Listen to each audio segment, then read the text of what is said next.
और इस वक्त हमारे साथ चिकित्सा जगत के कई विशिष्ट अतिथिगण मौजूद हैं। सबसे पहले मैं डॉक्टर उत्पल आनंद, गैस्ट्रोलॉजिस्ट, एम्स का बहुत बहुत स्वागत करती हूं। डॉक्टर अभिनव सिंह, कोविड एक्सपर्ट, आपका भी बहुत बहुत स्वागत है सर न्यूज़ 18 बिहार झारखंड पर।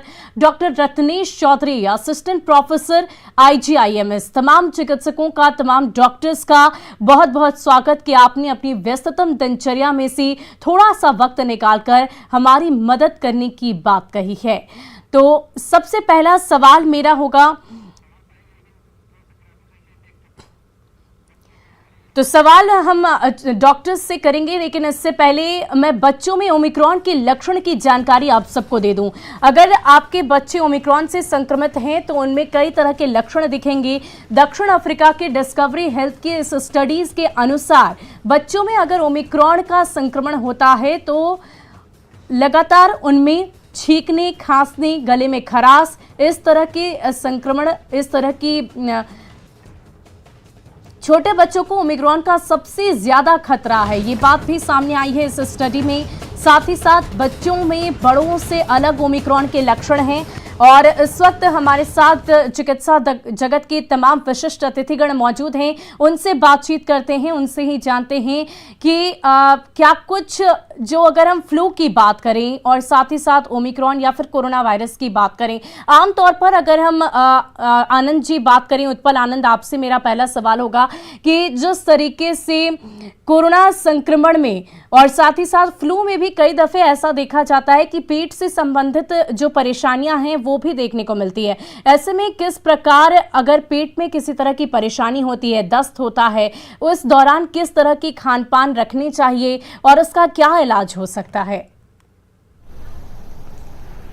अभी हम एक बहुत ही महत्वपूर्ण क्वेश्चन है, क्योंकि अभी जितनी इन्फेक्शंस अभी जो कोरोना के लेकर के आ रही है उसमें GI सिम्टम्स प्रमुखता से आ रही है, जिसमें कि इम्पॉर्टेंट है उल्टी होना, लूज स्टूल होना और कंस्टिपेशंस होना, पेट में दर्द होना। ये सारी चीज़ नॉर्मल गैस्ट्रोएंटेराइटिस की वजह से भी हो सकती है, कोरोना की वजह से भी हो सकती है। लेकिन अभी अगर किन्हीं को भी इस तरह के सिम्टम्स है तो इसको कोरोना के साथ में रिलेट करना चाहिए, क्योंकि अभी वेव्स है। साथ में इस तरह GI सिम्टम्स के बाद जनरली हल्के बुखार और खांसी और सोर थ्रोट, मतलब गले में चुभन जैसी साथ में सिम्टम्स भी आती है।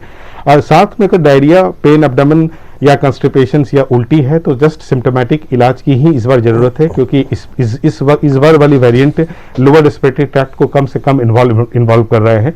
ये जनरली 3 से 4 दिन तक पेट खराब या उल्टी रहती है, जो कि सिम्टोमेटिक ट्रीटमेंट जैसे कि ORS के घोल पीना, हल्का खाना खाना और पानी का मात्रा शरीर में संतुलन बना के रखने से ही ठीक हो जाता है। अगर साथ में बुखार और सोर थ्रोट है तो कोई एंटीबायोटिक या एंटीवायरल खाने की जरूरत नहीं है, केवल पैरासीटामोल 650 मिलीग्राम 2 या 3 बार खाना ये सफिशिएंट है।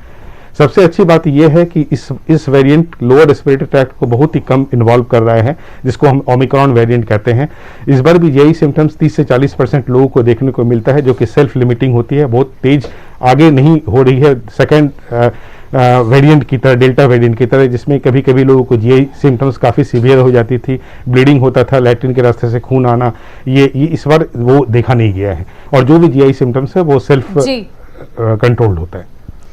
तो वाकई इस वक्त बेहद सचेत रहने की ज़रूरत है, सतर्क रहने की ज़रूरत है, क्योंकि इस बार कई तरह के लक्षण देखने को मिल रहे हैं। डॉक्टर अभिनव सिंह हमारे साथ जुड़े हुए हैं, कोविड एक्सपर्ट हैं, उनसे जानकारी लेंगे। डॉक्टर अभिनव, मेरा सवाल ये है कि जिस तरीके से ओमिक्रॉन और डेल्टा वेरिएंट में कई तरह के लक्षण ऐसे तो एक समान ही है, लेकिन लोगों में कंफ्यूजन काफी ज्यादा है। क्या ओमिक्रॉन के लक्षण थोड़े अलग दिख रहे हैं डेल्टा वेरिएंट से? इसके बारे में हमारे दर्शकों को जानकारी दें।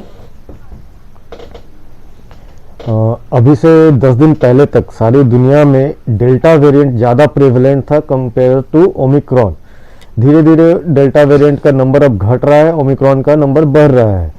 जहाँ तक लक्षणों का सवाल है, जैसा डॉक्टर उत्पल ने कहा कि वो लोअर रेस्पिरेटरी ट्रैक्ट को इन्वॉल्वमेंट ज़्यादा डेल्टा में था। डेल्टा में मतलब लंग्स जो कहे, मोटा मोटे कह सकते हैं, तो लंग्स का एल्वियोलाई ये सब में इन्वॉल्वमेंट था। इस कारण से जो सेकंड वेव आया था डेल्टा के कारण आया था, उस समय लोगों को ऑक्सीजन की कमी हो रही थी शरीर में। इस बार ये है अपर ट्रैक्ट में, जिसको ब्रोंकियल्स, ब्रोंकेस ये सब में ज़्यादा है। वो मोटा पाइप होता है जो नाक से हमारा फेफड़े को जोड़ता है, उसमें ज़्यादा है।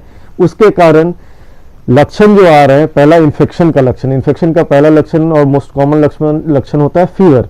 जी। दूसरा है सोर थ्रोट होना, गले में खराश होना, बार बार बोलना, मरीजों का कहना कि खाना निगलने में दिक्कत हो रही है, गले में दर्द हो रही है, थूक घोटने में दिक्कत हो रही है, तो ये प्रॉब्लम आ रहा है। तीसरा है बॉडी एक, जो कि कॉमन होता है किसी भी वायरल इन्फेक्शन में। तो इस चीज़ का कुछ लोग अभी दिक्कत ये हो रही है कि कुछ लोग इसको कह रहे हैं कि ठंड मार दिया, ठंडा हो गया, ठंडा मार दिया, जो देहाती टर्म होता है, और लोग वो मान रहे हैं। जबकि अगर साथ में ये प्रॉब्लम घर के और लोगों को आ रहा है, अगर घर के साथ वाले लोगों को भी आ रहा है, इसका मतलब है कि आप कोविड इन्फेक्टेड है। वेदर ओमिक्रॉन है या डेल्टा है, ये सीवियरिटी पर डिपेंड करेगा, लेकिन मोटा मोटी ट्रीटमेंट प्लान ग्रॉसली सेम रहेगा। जो मैं हम हर बार बोलता हूँ कि वो वही होगा, social distances, mask, hand hygiene, ये हमें मेंटेन करना है, और प्लस वैक्सीनेटेड होने का। इस बार ओमिक्रॉन वेरिएंट के साथ ये हो रहा है कि ये बच्चों को ज्यादा इन्वॉल्व भी कर रहा है। डेल्टा उतना बच्चों में इन्वॉल्वमेंट नहीं था, इस बार बच्चों में भी हो रहा है। लेकिन ये एक चीज अच्छी अभी तक तो रिपोर्ट आ रही है कि ये सिंपल फॉर्म है, माइल्डर फॉर्म है। डेथ अभी तक कहीं भी रिपोर्टेड नहीं, कोई भी ऑथेंटिक रिपोर्ट नहीं है जो ओमिक्रॉन के कारण डेथ हो। ओमिक्रॉन अगर सपोज किसी को दूसरी कोमॉर्बिडिटी है, कोई दूसरी समस्या है, वो था, हार्ट अटैक आया, लेकिन उस वक्त पता चला कि साथ में वो ओमिक्रॉन से अफेक्टेड है, तो उसको ओमिक्रॉन के कारण डेथ नहीं कह सकते हैं। तो ये चीज़ है कि ये माइल्डर फॉर्म है पर से ओमिक्रॉन, लेकिन प्रिकॉशन मेंटेन करना है। ये इसके साथ एक चीज़ ये दिक्कत है कि Omicron compare to Delta 6 to 10 times faster spread करता है एक आदमी से दूसरे आदमी। डेल्टा जितने एक बार में अगर 3 आदमी को इन्फेक्ट करता है, तो उतने ही टाइम में ओमिक्रॉन 6 से 10 लोगों को इन्फेक्ट कर सकता है। और इसीलिए ये अधिकतर लोगों को अभी सोसाइटी में जिसको भी देखेंगे तो हो रहा है, हर घर में लोग इन्फेक्टेड हो रहे हैं कोविड से, कुछ तो कुछ सिम्टम्स हर कोई को है।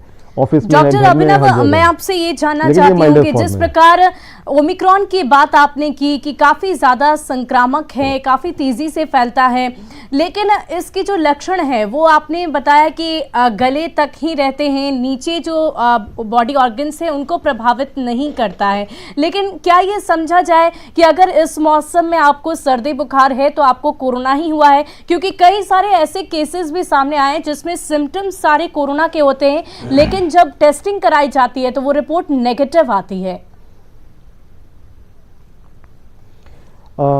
ऐसा नहीं है कि वो नीचे और दूसरे ऑर्गन्स को इन्फेक्ट नहीं करेगा, दूसरे ऑर्गन्स को भी इन्फेक्ट कर सकता है, लेकिन मोटा मोटी ग्रॉसली अपर ट्रैक्ट्स, रेस्पिरेटरी ट्रैक्ट्स को ज़्यादा वो इन्फेक्ट कर रहा है, पहली चीज़। दूसरी चीज़, टेस्ट का निगेटिव आना ये नहीं कहता है कि आपको नहीं है, ओमिक्रॉन नहीं है, ऐसा नहीं हो सकता है। कभी कभी हो सकता है ये कि जिस वक्त आपको सैंपल लिया गया, सैंपल में जो सिक्रीशंस कलेक्ट किया गया उसमें नहीं था कोविड का वायरस, तो इस कारण से नहीं आया। ये कोई चीज़ नहीं है। लक्षण को देखेंगे अगर आप मान के चलें तो अभी जिस स्पीड से फैल रहा है, पहला डायग्नोसिस हमारा ओमिक्रॉन ही होगा, कोविड ही होगा। दूसरा, आना नहीं आना ये एक कोइंसिडेंस हो सकता है कि आप फॉल्स नेगेटिव थे या किसी कारण से और से नहीं आ पाया, तो या उस वक्त आपके पास नहीं था। सपोज मैंने अभी टेस्ट करवाया, मेरा निगेटिव आया, फिर शाम में मेरे पास लक्षण आ गया, मैं शाम में करवाऊंगा, हो सकता है मैं पॉजिटिव आ जाऊं। तो पॉजिटिव और निगेटिव से ज़्यादा इंपॉर्टेंट कोविड मैनेजमेंट के लिए सिम्टम मैनेजमेंट है। सिम्टम को देख के कोरिलेशन बहुत जरूरी हो जाता है जी। और मेरा अगला सवाल होगा doctor Ratnesh Chaudhary, assistant professor IGIMS,